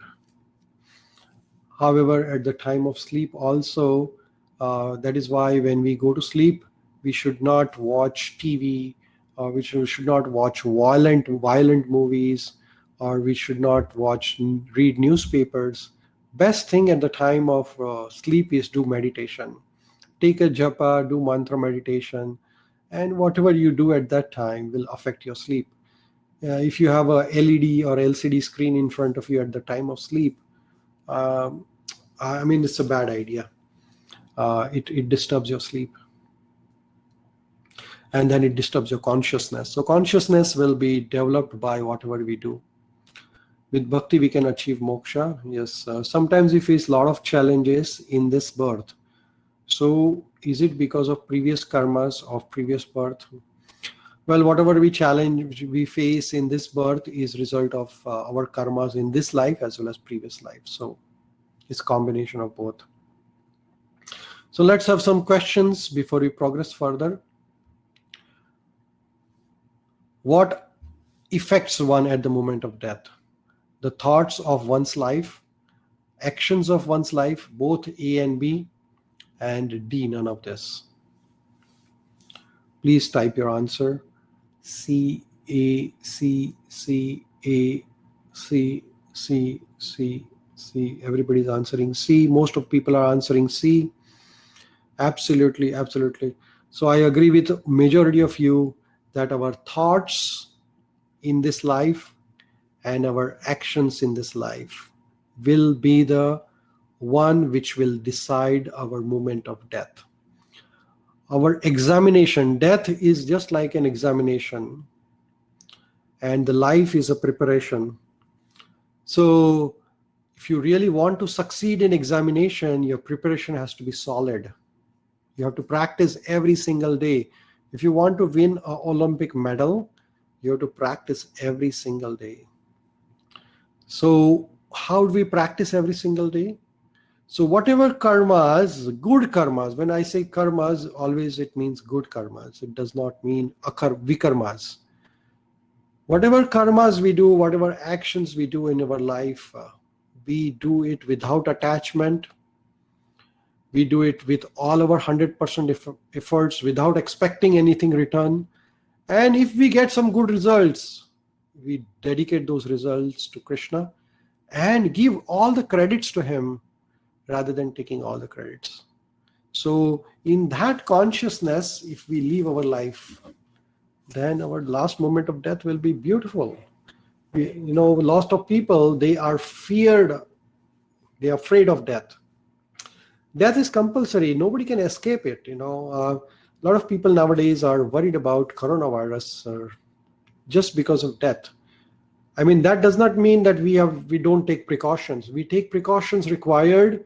At the same time, we do our work, our actions with all the precautions, all the safety measures. Using the mask, washing the hands, keeping the distance of 6 feet. At the same time, remembering Krishna and doing our karmas. And unfortunately, if something happens, at the end of the death, we remember Krishna because we have been practicing our life in that. Right? So the next question for you is, what instruction Krishna gives to Arjuna for fixing his mind on him? A, always think of Krishna. B, carry out prescribed duty dedicating to Krishna. C, both A and B. D, none of this. So it's a straightforward answer. We discussed about it, and I'm glad to know everybody is answering C. I'm really, really happy to know this. So we are learning Bhagavad Gita as it is. What is Krishna telling to Arjuna? We are learning as it is. I'm not interpreting anything of my own. I'm putting whatever is Krishna telling to Arjuna. Krishna is telling to Arjuna, think of me. So think of me. Carry out the prescribed duty dedicating to me. So I'm doing it, the duty dedicated to me, him, Krishna. I'm not replacing any words for Krishna. I'm saying Krishna as it is because we want to learn Bhagavad Gita as it is. Now, further, Krishna says in 8th chapter, 14th shloka, he says that for one who always remember me without deviation, I am easy to obtain, O son of Prutha, because of his constant engagement in devotional service. So one who always practices this Bhakti Yoga, doing everything by remembrance of Krishna, then he is Nitya Yukta Yogina. So he's easy to obtain Krishna. And what further Krishna says? Mam upetya punarjanma dukkhalayam ashashvatam, which means that dukkhalaya is this world, this material world is described as dukkhalaya, ashashvatam. Ashashvatam means temporary. So Krishna says that punarjanma means rebirth. So mam upetya means after achieve me, mam means Krishna. Krishna says that you will never get punarjanma. You will not get another birth. Where? In this material world, which is dukkhalayam. In this material, dukkhalaya is a Sanskrit word for this material world. Like in Sanskrit, hospital is called rugnalaya. Temple is called devalaya.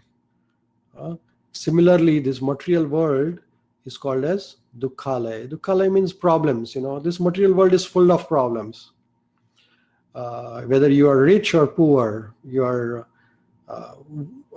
Indian or American or Canadian, whatever, the problems are everywhere, And there are four basic problems is disease, old age, death, and then again birth. These are all, when there is a birth, there is a disease. When this is old age, death, all these are continuous problem. You cannot get over this problem unless and until you get relieved from this cycle of birth and death. And that is what Krishna is recommending here, that if you really perform your actions, your karmas, by remembering Krishna and by dedicating all the results to Krishna, then you will not get birth again. Mam upetya punarjanma. There is no chance of you going through this cycle of birth, disease, old age, death. Birth, disease, old age, and death. This will be one and for all. This will be the last birth for you. Then Lord Krishna says, A Brahma Bhuvana Loka Punar Avruttino Arjuna Mamupetya tu Kaunteya Punar Janmana Vidyate. He says, from the highest planet in this material world to the lowest one, all these planets are places of repeated birth and death. But one who attains my abode, O son of Kunti, never returns to me again. So even you go to Chandraloka, or you go to moon, or you go to sun, or you go to Mars, every planet has birth, every planet has disease, every planet has old age, and every planet has death. Now, when these all phenomena are there, disease, old age, death, there is a problem, there is a misery is always there. However, if you attain the spiritual planet, Krishna Loka, then there is another planet which is called as the spiritual world, which is the material world and the spiritual world. The material is what we can see with our eyes, but there is another world which is called a spiritual world, which we cannot see. I'm going to explain you something more in detail today, because you all are serious students of Vedas or Vedic literature. So this is a picture which is taken from Brahma Samhita. And those who are watching on a big screen on a computer can see it, but you can see over this this one also. I'm going to use my pointer here. Can you see my pointer, laser pointer? Okay, I hope you can see my pointer. If you can see my pointer, just type yes or no. Can you see my laser pointer here? Can you see the laser pointer on your screen? No, you cannot see my laser pointer. Okay, there's a red dot. Can you see this red dot on the screen? If you can see the red dot, please type yes, which was moving. Yes, yeah, okay, everybody is able to see that red dot. Okay, so just follow that red dot and I'm going to show you something. This is from Vedas. Okay, this red dot is now here, and then just follow this red dot here. There is Vishnu here, Lord Vishnu, and then there is a stem coming out of his belly, and there is a lotus here, and on the top is Brahma. So this is from Vedas, from creation, so how the creation exists as per the Vedic literature. So here is Lord Vishnu, which is sleeping on the Shesha, and the Lakshmi ji, and there's the lotus coming out from his navel, and here is Lord Brahma, and in this stem of lotus there are 14 lokas. Okay, and in these 14 lokas, the earth is here, right here is earth, so it's called Bhuraloka. All of you who know Gayatri mantra, it says Om Bhurbhuva Swaha Tatsaviturvarenyam Bhargo Devasya Dhimahi Dhiyo Yonah Prachodayat. So in this Gayatri mantra, there is Bhur, Bhuva and Swaha, right? So here is Bhur. Bhur means Prithvi. And then this is Swaha, Swargaloka here. So in this stem, there are 7 higher planetary system and 7 lower planetary system. And there is Bhurloka. Earth is right in the between. So total 14 planetary system. Okay. Now here there is Brahmaloka. Then Satyaloka or Brahmaloka. Underneath is Tapaloka, Janaloka, Maharloka, Swargaloka.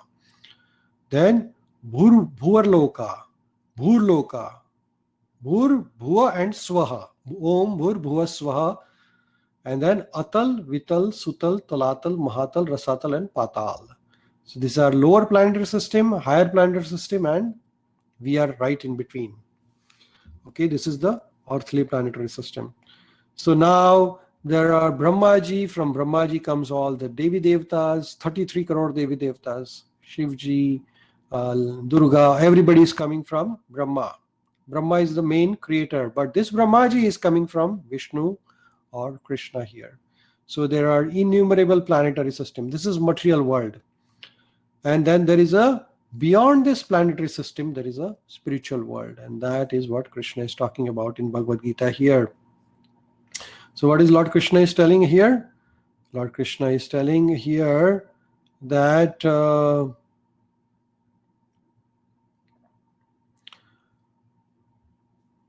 one second, here he is telling to Arjuna that bhuvar janmal bhuvar, here he says brahma bhuvarnar loka punar janma avrittino Arjuna mamupetya tu kaunteya punar janmana lipyate.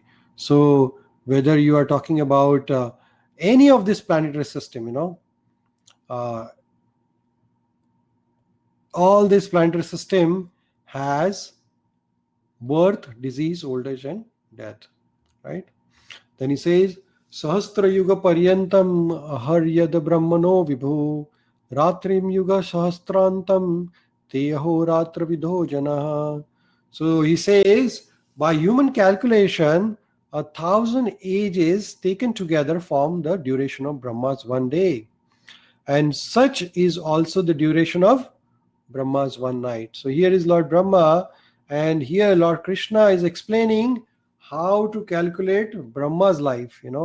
So Brahma has a huge lifespan, and Lord Brahma, who is the creator, has a huge lifespan. And how do you calculate it? So here, Sahasra Yuga, there is a Satya Yuga, Treta Yuga, Dwapar Yuga, and Kali Yuga. So there are 4 Yuga cycles. The current age is called as Kali Yuga. Before that, there was a Yuga called as Dwapar Yuga. Before that, there was a Yuga called as Treta Yuga. And before that, there was a Yuga called as Satya Yuga. So current age, which is Kali Yuga, the duration is 432,000 years. If you multiply that by twice, that becomes Dwapar Yuga. If you multiply Kali Yuga by 3 times, that becomes Treta Yuga. And then if you multiply that by 4 times, that becomes Satya Yuga. So these are human years, 432,864, and like that. All these are human cycles, right? So here, 1,000 such cycles of 4 Yuga cycle becomes 1 day of Brahma. And such is the night of Brahma. So 1,000 cycles of 4 Yuga is 12 hours of Brahma, and 1,000 cycles of 4 Yuga becomes 12 nights of Brahma. So Brahma's day is very long. And similarly, Brahma lives 100 such years, right? And all this is a very, very big life cycle of Brahmaji. And Brahma's day is 432 billion years. It's just the one day of Brahma. And such 100 years of Brahmaji lives. So Brahmaji also has a lifetime. It is not that Brahmaji is having unlimited life. Brahmaji's life is also limited. It is 100 years by that calculation. But again, Brahma is a position, Brahma is a title. Jivatma, who performs perfect or wonderful activities, can get the position of Brahma. And similarly, all these Devi Devtas who are coming from Brahma, everything is coming from Brahma. So all these are created by Brahma. And then Brahmaji is created by Lord Vishnu or Krishna. So here we can understand that root of everything is Krishna here. So Brahmaji lives even 100 cycle, 100 years, but Brahmaji's life is limited. So let's have 1 or 2 questions here. How Krishna describes this material world as to Arjuna? Temporary, full of miseries, both A and B and D. Just type A, B, C, D. What do you feel? Absolutely. All of you are agreeing and able to understand Bhagavad Gita, that this material world is temporary and it is full of problems. But it is not that we are going to run away from this world. We are going to do our activities by full guidance and remembering Krishna. Let's do the next question. What is common between the highest material planet down to the lowest? We talked about all the planetary system. A is austerity, B is repeated birth and death, C is elevation, D is eternal advancement. What is common between Brahmaloka, Satyaloka, Bhuvaloka, Bhurloka, Patalloka, Tal, Vital, Sutal, Talatal? Absolutely, absolutely. Everybody is with me that repeated birth and death is there in every loka. So you can't escape, However, if you go to Krishna loka or you get a moksha, then you don't have to take birth again. Now, Lord Krishna tells to Arjuna further, at the beginning of Brahma's day, all the living entities become manifest and they unmanifest in the state.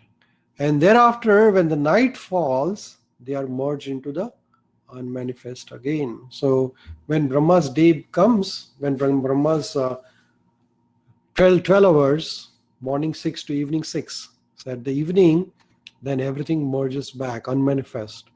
And then at the Brahma's day again, everything is created again. Lord Krishna further says to Arjuna in 8th chapter, Bhutva Bhutva Praliyate. Again and again, when Brahma's day arrives, all the living entities come into being. And at the arrival of Brahma's night, they are annihilated again. So we all come, go. Our cycle continues, We are spirit, soul, we are eternal, keep on getting different bodies. How much problematic it is, getting different bodies, going through all these sufferings. This time human being, next time maybe something else. We are creating our own problems. We are creating our own miseries. We are creating our next life again and again and again. There is no end to this unless and until we follow the instructions of Bhagavad Gita. If we follow the instructions of Krishna in Bhagavad Gita, Krishna says, guaranteed, this will be your last chance. Nothing further. Nothing is going to happen further. No repeated birth, death. Nothing is going to happen like that. Let's have some questions here. Which is the highest planet in the material universe? We talked about that. Indraloka, Chandraloka, Maharloka, Brahmaloka. A, B, C, D. If you understand that chart, we did talk about it. What do you think is the highest planetary system? Oh, of course, everybody is correct. Brahmaji, oh my God, 100% correct answer. It gives me great pleasure that all of you are attentive, all of you are able to grasp it. And this technology is working actually, that this remote technology is helping us to come closer to spirituality. Wonderful. Thank you so much. Let's do the next question. Next loka. Lord Krishna further tells to Arjuna, Parastasmastu bhavo anyo avyakto avyakta sanatanaha. So he says, avyakto avyakta sanatana. Sanatana means eternal. Yet there is another unmanifested nature which is eternal and is transcendental to this manifested and unmanifested matter. So here Lord Krishna is telling that you are seeing this material world, but there is an unmanifested, which means you cannot see with your eyes. There is a world beyond this world. And what is the nature of this world? It is supreme and it is never annihilated. That supreme spiritual world is never annihilated. When all this world is annihilated, that part remains as it is. So Lord Krishna is explaining that there is a supreme nature beyond this world. And if you achieve that, this is the material world and this is the spiritual world. If you achieve the spiritual world, then you will never have to go through this cycle of birth and disease and old age and death. So with that, let's do this. We will have question answers now, because we have how much time? We have about 15 minutes now. So let's last 10-15 minutes we'll put for the question answer, and then we'll summarize the whole lesson. So anybody has any questions for today's teaching? Lord Krishna is saying everything to Arjuna. He's declaring himself, and he's asking Arjuna to surrender, because that is the way to perform the activities and do all the karmas by remembering him. Okay, any questions? I'm willing to answer.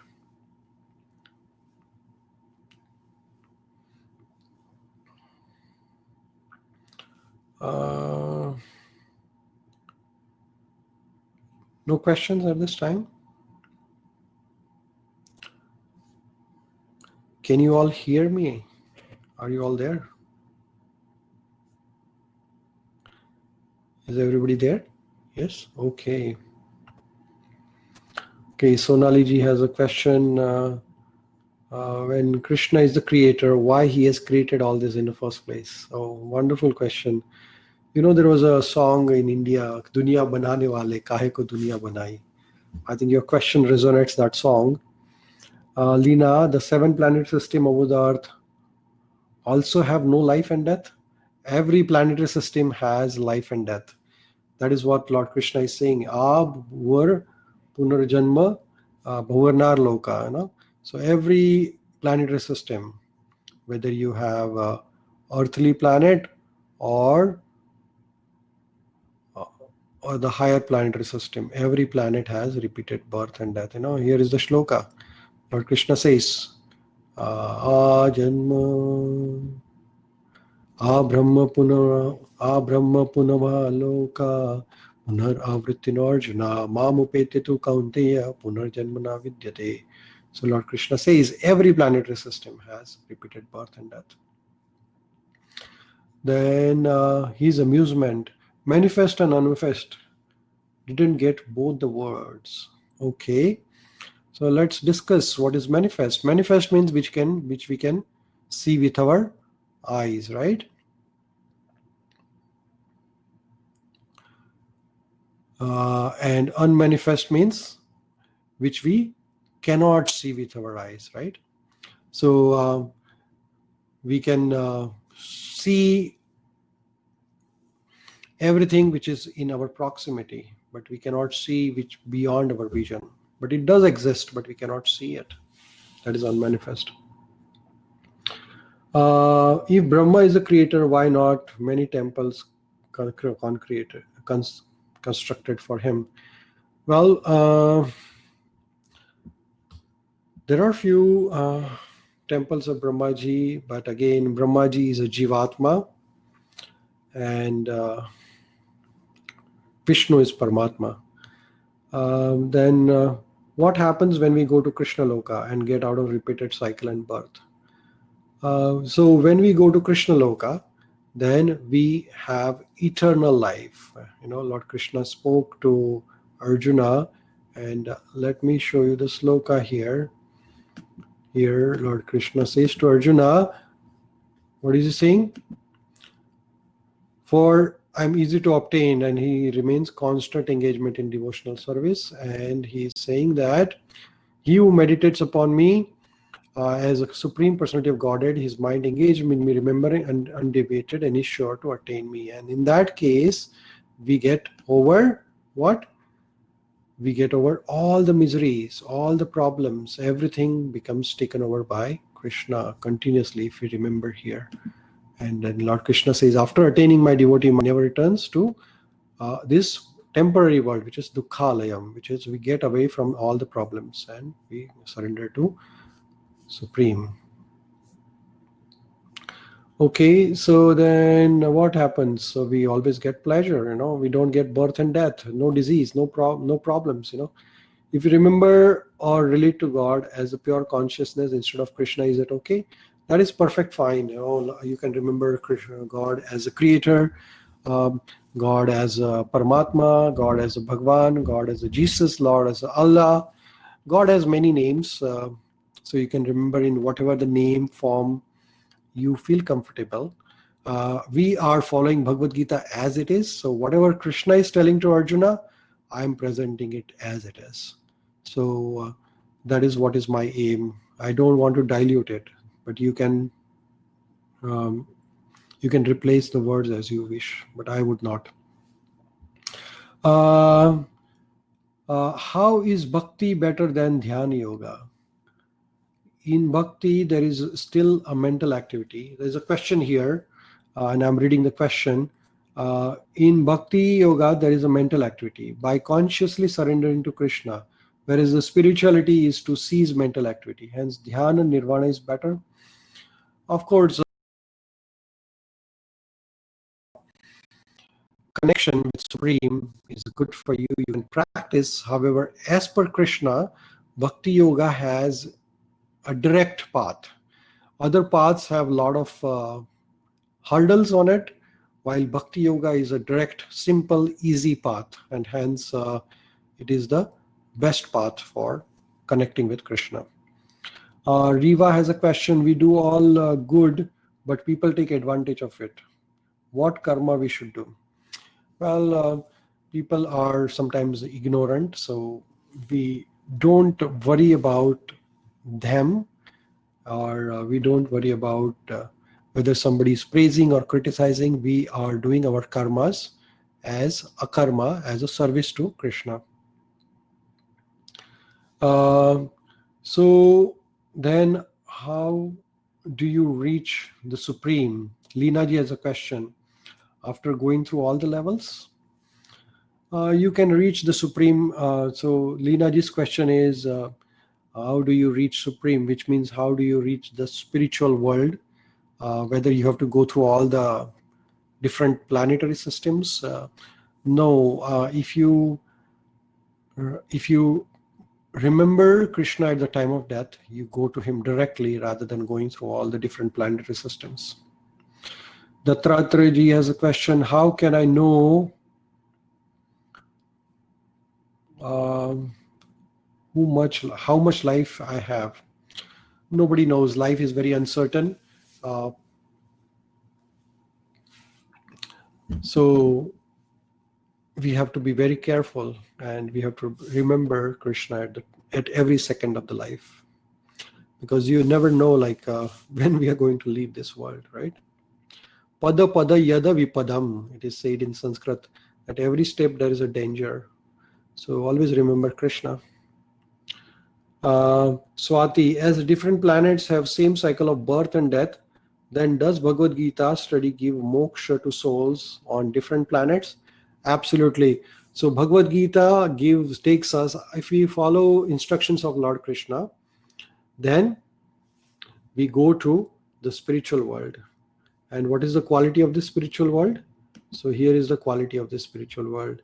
Lord Krishna says that after attaining my world, the great souls who are yogis in devotion never return to this material world, which is full of miseries and repeated birth and death. So when we'll go to Krishna Loka after giving up this body, then we will never come back to this material world again, and we'll always remain there.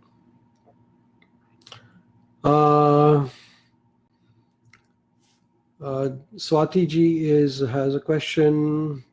Oh, so I just answered that question. Then Riya ji has a question. I believe then Arjuna had no idea that he was God until 11th Adhyay. Then how Krishna is using I to refer to true Supreme? So 7th chapter onwards, Lord Krishna is disclosing his identity now. And 7th chapter, he disclosed him that how he can know, Arjuna can know Krishna.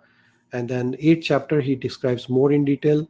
9th chapter is the confidential knowledge, which is Raj Yoga, Raj Vidyam, Pavitram Idam Uttamam. So there, Lord Krishna reveals his more identity. 10th, 11th, he shows his Vishwarupa to Arjuna. So we're going to talk more about it, but he started telling him one by one. So he's going to disclose more about him. Veernaji has a question. Can we achieve salvation with only bhakti? Well, you can reach India by traveling to different countries, but you will choose the least expensive way and the most comfortable way to reach there. So you can reach supreme destination by karma yoga, jnana yoga, ashtanga yoga process, but those are little lengthy and difficult to follow. However, if you do bhakti yoga, then it is a direct connection. Our life is very short, as somebody was asking a question. How do we know when we die? We don't know actually. We can die any moment. So constantly doing our activities and remembering Krishna is very important. Then we can achieve Krishna very easily in this life. Otherwise, other paths are very difficult to obtain. So, eighth chapter of Bhagavad Gita has lots of knowledge. I haven't even told you 30% of it. If you read Bhagavad Gita, 8th chapter, I'm sure you will have 1 million questions on it, because Lord Krishna is telling so many wonderful things. So I will highly encourage all of you that please read 7th and 8th chapter of Bhagavad Gita, and then we can discuss more questions. Actually, I like the question answers. Dattatreya ji has a question: when next avatar on earth by Krishna, and which way?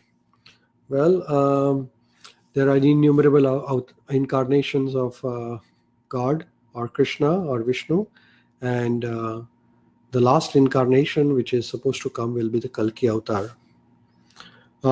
We are dying every second. Yes, Chetanji, that is correct. Medaji has a question: remembering Krishna is by chanting his name every time? Yes, that is the most easiest way to remember Krishna. Chant the mantra Hare Krishna, Krishna Krishna, Hare Hare, Hare Rama, Rama Rama, Hare Hare. Even a child can do it. Very easy way. Is someone who does bad karma be forgiven if he follows bhakti mantra, etc.? We should. Compassion is the greatest quality. Forgiveness is the greatest quality of a yogi or a bhakta. So we always forgive others for their mistakes. We don't have any grudge against anybody. We are a yogi or a bhakta is very kind and soft-hearted. So he's never have grudges again. Veena ji is the question: when will be the end of Kali Yuga? So Kali Yuga will end after 432,000 years. So we have passed 5,000 years of Kali Yuga. So another 427,000 years are remaining. So we have long way to go. I hope we get over this in this lifetime, and we don't want to get trapped another 427,000 years. There are too many problems at this time, and these problems will increase as the time goes by. So not to worry about future births. Just remember Krishna and do your activities, and everything will be taken care of. Okay, let's have one last question before we finish today's session. Then let me open the question here for you. And then if there is any more questions, we can talk.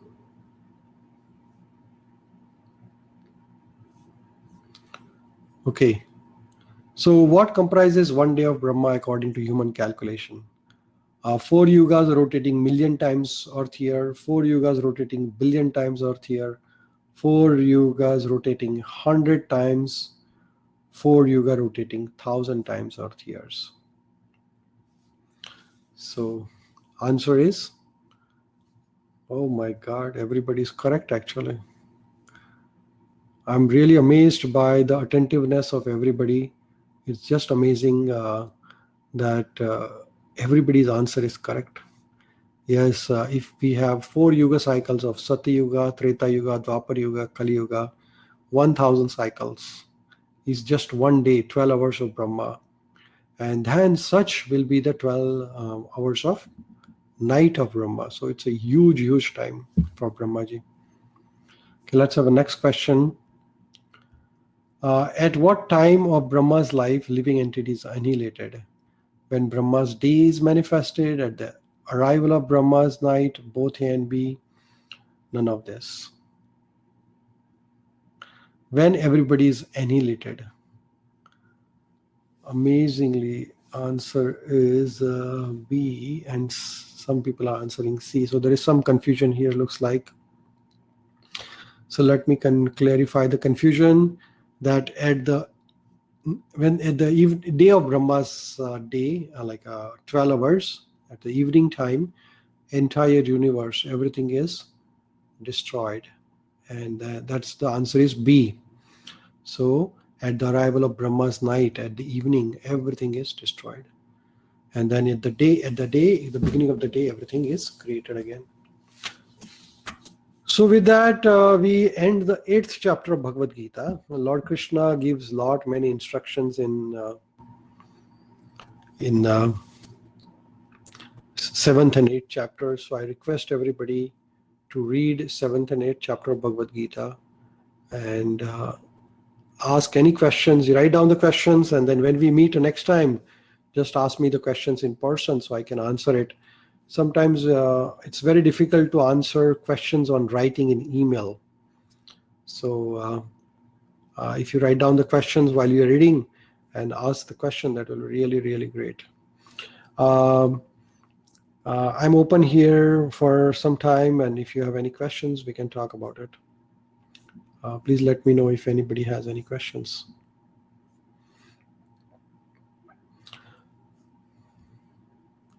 Everybody is... Charuji wants recording of 27th June. Okay, I will post all the recordings today in the group, WhatsApp group. Facebook group. I'm making a mistake. Everybody who is in the Facebook group will get. So if you're not in the Facebook group, please join the group. I will send you the link within a second for the Facebook group. So then you can join the Facebook group, and I'm going to post all the recordings this weekend. So all the 5 recordings will be there in the Bhagavad Gita study group, so you can get information about all the groups. 1 second, let me type it here.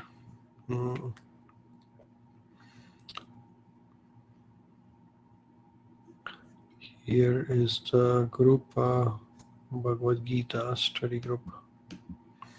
So anybody has any questions? Meanwhile, let me ask.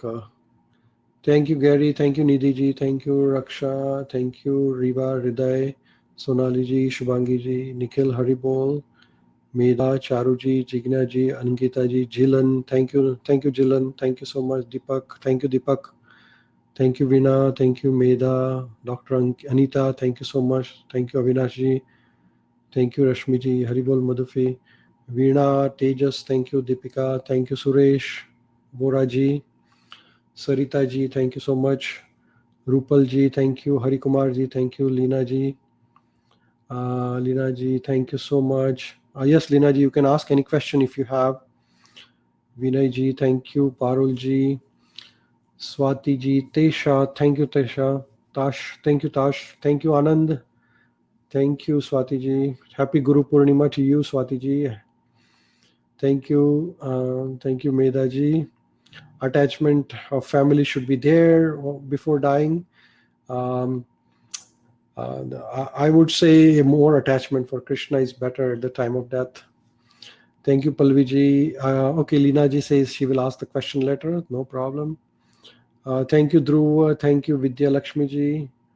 Veena ji has a question. I have missed the first 2 sessions. Okay, I'm going to post all the videos of all the sessions in the Facebook group. And please join the Facebook group. I'm going to share the ID of the Facebook group here. Here is the ID.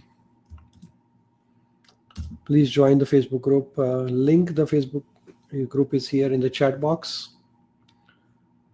Then Bharti ji, thank you so much. Suresh Vora, I'm not using the Facebook. Oh, I'm sorry, Suresh ji. You might be getting emails as a follow-up recordings. Probably just check your email or check the spam box. Veena ji, thank you. Sonali ji, thank you. Happy Guru Purnima to you. Thank you, Suresh ji. It is about Brahma's long life. If it is so long and the night is so long, how can annihilation happen only at night. Oh, okay. Well, Brahmaji's all creation, everything what Brahmaji created goes within Brahma, and then it, like when we go to sleep, we close our shop, and in the morning we open our shop. Similarly, all this creation is Brahma's business. So when Brahma goes to sleep, everything goes with him, and then he creates again. I hope that helps you to understand, Leena ji. Happy Guru Purnima, Hari Kumar ji. Happy Guru Purnima, Riva ji. Rajvardhan ji. What is the Facebook group name, sir? Here is the link. I'm sending you, Rajvardhan ji. Meda ji, thank you so much. Kajal ji, happy Guru Purnima to you as well. Thank you. Thank you, Rajvardhan ji. Thank you so much. Yes, I'm really happy to see everybody joining and participating in the groups. I'm going to post all the video recordings in the group. Leena ji saying, you mean all the universe is destroyed after 1000 yugas? Yes, everything after 1000 yuga cycles, everything goes back zero. Everything becomes zero for another 1000 cycles, and then Brahmaji creates again as per the Vedic literature. Nipa ji, thank you so much. Leena ji, thank you. Nikhil, happy Guru Purnima to you as well. Nikhil, Atul ji, thank you. Thank you, Atul ji. Thank you, Dattatreya ji. Bharati ji, thank you. Happy Guru Purnima to all of you. I wish you all a very happy Guru Purnima, happy weekend. And I hope you all read Bhagavad Gita and send me any questions if you have. Thank you, Leena ji. Thank you. Very nice to see everybody. Thank you, Riva. Today, more than 290 people registered, and then many of them joined actually. So really happy to see everybody. And people are interested in Bhagavad Gita. If anybody else wants to join, we will talk. They can send this. You can ask them to join as well. Yes, it's word of mouth is spreading, looks like, and we have got more than 290 people registered. So that's really nice thing. Ankita Srivastav ji, thank you, and happy Guru Purnima to you. Thank you.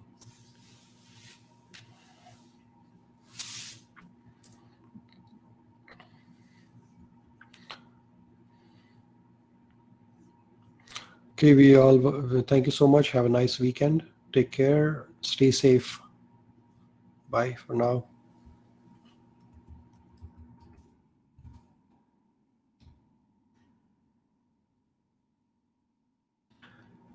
Yes, Tejas ji, Facebook Live. We can. Facebook Live. We can do that. But again, here we can interact more personally, talking to each other. So Facebook Live is sort of a distraction. Then we don't know whom to answer. Like when there are more people, unregistered people, then we don't know their names, and it's hard to comment upon that. So yes, thank you, Tejasvi. Thank you so much.